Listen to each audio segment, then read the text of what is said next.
Hi my dear sweet family. ఈరోజు మరొక మంచి కంటెంట్తో మీ ముందుకు వచ్చేసాను. కంటెంట్ నేమ్ వచ్చి మీరు తల్లిదండ్రులేనా. మీరు అంటే మా స్వీట్ ఫ్యామిలీలోని మీరు కాదు, మిమ్మల్ని నేను ఎప్పుడూ అలా అడగను. నా కంటెంట్లో నేను చెప్పిన విధంగా ఎవరైతే ఉంటారో వాళ్ళను ఉద్దేశించి అడుగుతున్నాను, మీరు తల్లిదండ్రులేనా అని. అయితే ఎందుకు అడుగుతున్నాను అన్నది మొత్తం వీడియో చూస్తే మీకు అర్థమైపోతుంది. అయితే ఈ కంటెంట్కి వెళ్ళే ముందు మనము ఒక లెక్క సరిచేయాలి. ఏంటి ఆ లెక్క అంటే, జనరల్గా సమాజంలో ఒక సామెత ఉంది. ఏమని? పుణ్యం కొద్దీ పురుషుడు, కర్మ కొద్దీ బిడ్డలు అంటారు. ఈ లెక్క సరిగా లేదు. ఎందుకంటే ఇప్పుడు పుణ్యం కొద్దీ పురుషుడు అంటే పుణ్యం చేసుకుంటే మంచి భర్త వస్తాడు, మరి భర్త పుణ్యం చేసుకుంటే మంచి భార్య వస్తుందని ఎందుకు అనరు?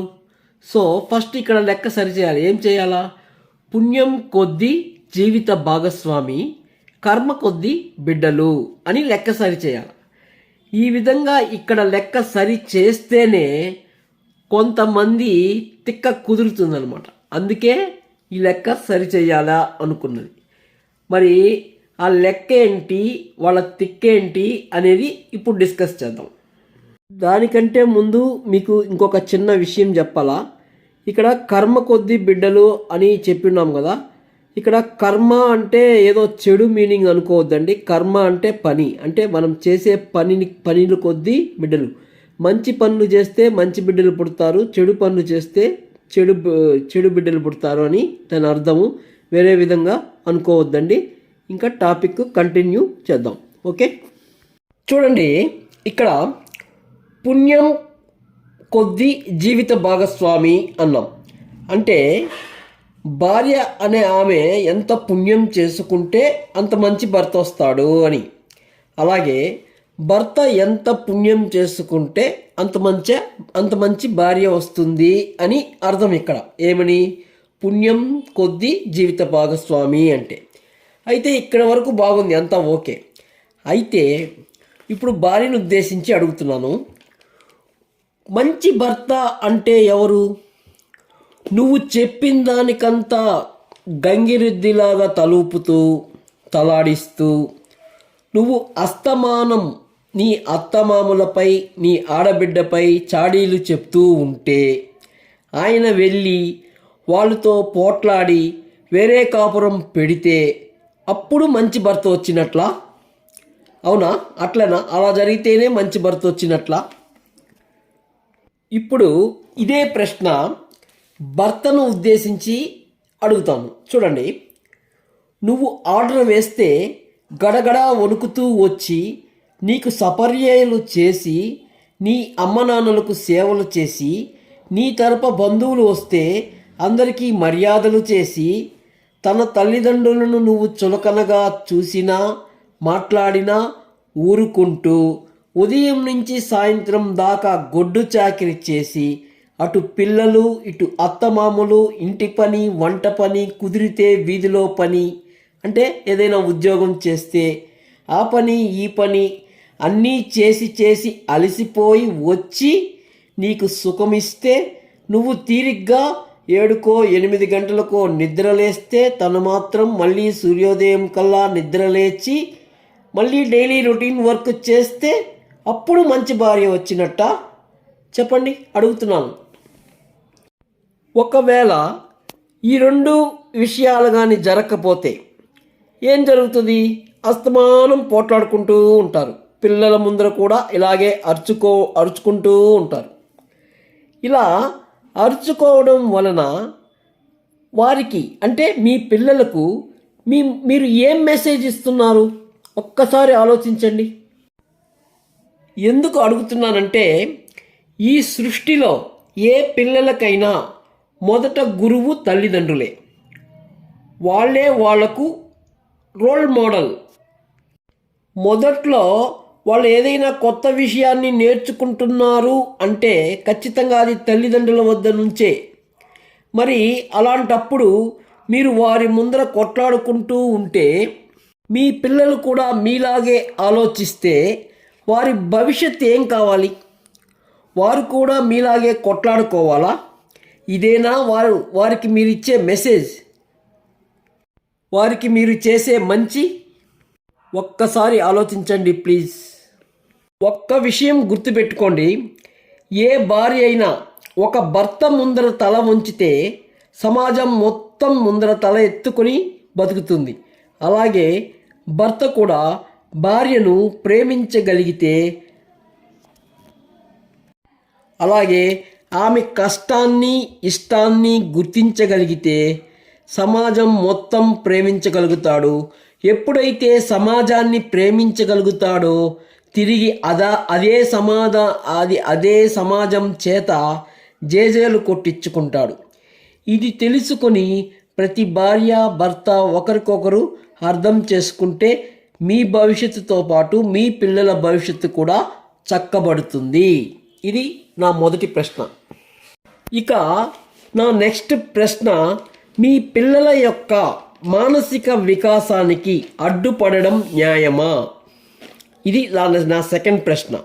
చూడండి, పిల్లలను ఉదయాన్నే 6 గంటలకి 4 ఇడ్లీలు పెట్టి ఒక గంపడు పుస్తకాలు ఎత్తిపెట్టి వాళ్ళపైన పోయి చదువుకొని రా అని పంపేసి, స్కూల్ నుంచి రాగానే స్నాక్స్ అని చెప్పి నూడిల్సో లేదంటే కురుకురే ప్యాకెట్లో పెట్టి మళ్ళీ పుస్తకాలు బలవంతంగా చదవమని చెప్పి గేటెడ్ కమ్యూనిటీ అని ఒక కోట్లు డబ్బులు ఖర్చు పెట్టేసి అపార్ట్మెంట్లు కొనుక్కొని ఒక రూమ్లో మీ పిల్లని వేసి కుక్కేసి పుస్తకాలు ముందరేసి బలవంతంగా వాడి చేత రొప్పించి, ఏమైనా శని ఆదివారాలు వస్తే షాపింగ్ మాల్స్కో రెస్టారెంట్కో తీసుకెళ్ళి జాలీగా ఉండాలి గడపాలనే పేరుతో మానసిక వికాసం వస్తుందా ఈ విధంగా చేస్తే పిల్లలకి? చెప్పండి. ఈ విధంగా వేస్తే మీ పిల్లల యొక్క మానసిక వికాసం అంటే వాళ్ళ యొక్క మైండ్ మెచ్యూరిటీ, అంటే ఆలోచన పరిజ్ఞానం అనేది వికసించడం పెరుగుతుందా? ఎప్పుడు ఒకే చోట ఉండి ఎప్పుడు రొటీన్ వర్క్ చేస్తే? చెప్పండి.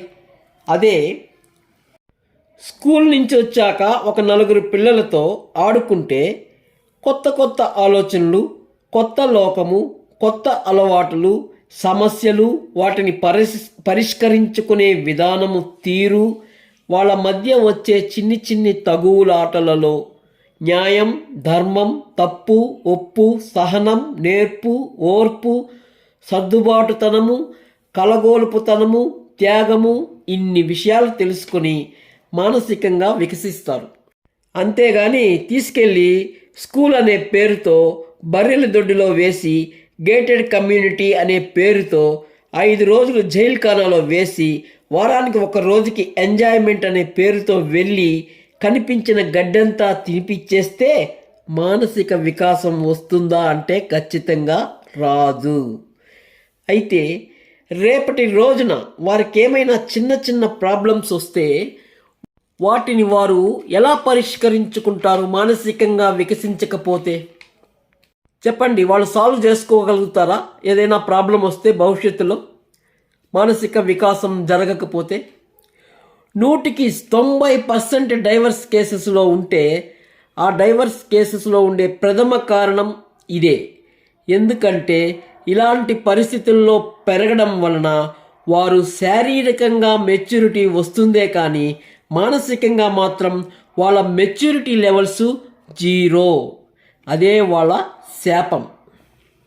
సో ఇకనైనా మీ పిల్లల విషయంలో మీ ఆలోచన తీరు మార్చుకుంటారో లేదా అనేది మీకే వదిలేస్తున్నా.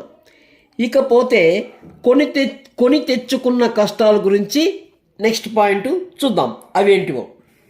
ఇదైతే మరీ మోసం. ప్రతి ఇంట్లో టీవీలు, మొబైల్స్ ఉంటాయి. అయితే వాటిలో చాగంటి గారి ప్రవచనాలు లేదా గరికపాటి గారి ప్రవచనాలు, లేదు మాలాంటి వారి మోటివేషనల్ స్పీచెస్, పాజిటివ్ థింకింగ్స్, ఇలాంటి విషయాల గురించి అలవాటు చేస్తారా అంటే అది లేదు. పనికి రాని సీరియల్స్, ఆ సీరియల్స్లో అమావాస్యకో పౌర్ణమికో కాసింత మంచితనం కనిపిస్తుందే తప్ప ఎప్పుడు కుట్రలు కుతంత్రాలు, ఎదుటివాడిని ఎలా మోసం చేయాలి, ఎలా ఇబ్బంది పెట్టాలి, ఎలా నేలమట్టం చేయాలి, ఎలా ఆస్తి లాక్కోవాలి, ఇవే తప్ప ఇంకేమైనా మంచి ఉంటుందా ఆ సీరియల్స్లో? చెప్పండి. ఎప్పుడైనా పొరపాటున ఏ టీవీ ఛానల్ అయినా ఏదైనా మంచి డాక్యుమెంటరీ ఏదైనా పెట్టారు అంటే, డాక్యుమెంటరీకి సంబంధించిన సీరియల్స్, ఒక మంచి నీతి కథ లాంటి సీరియల్స్ తీశారంటే దానిని ఎవరు చూడరు. టీఆర్పీ రేటింగ్ తగ్గిపోతుంది. గత్యంతరం లేక ఆ సీరియల్ని తొందరగా ముగించేస్తారు. ఎస్, నిజమే, ఇది 100% నిజం. చూడండి, సతీ అనసూయ, సతీ సావిత్రి, ఇలాంటి సత్య హరిశ్చంద్ర ఇలాంటి సీరియల్స్ వస్తే చూస్తారా? కనీసం ఆ పేర్లైనా తలుచుకుంటారా మీరు? మరి మీ పిల్లలకు అలాంటి మంచితనము, త్యాగము, నిజాయితీ అనేటివి చూపించకపోతే వాళ్ళు ఎక్కడ నేర్చుకుంటారు, ఎక్కడ తెలుసుకుంటారు, వాళ్ళకి ఎలాగా అలవాటు చేసుకుంటారు? గాలిలో దీపం పెట్టేసి దేవుడా నువ్వే దిక్కు అంటే దీపం వెలుగుతుందా? పోనీ సినిమాలు ఏమైనా మంచివి ఉన్నాయా అంటే, ఈ రోజుల్లో వచ్చే సినిమాలు ఆ డ్యాన్సులు చూస్తే తల్లి, కూతురు, కొడుకు, తండ్రి, అత్తామామ కూర్చొని చూసేటట్లు ఉంటాయా ఈ రోజుల్లో వచ్చే సినిమాలు? మరి ఎలా కలిసి చూస్తారో నాకు అర్థం కాదు.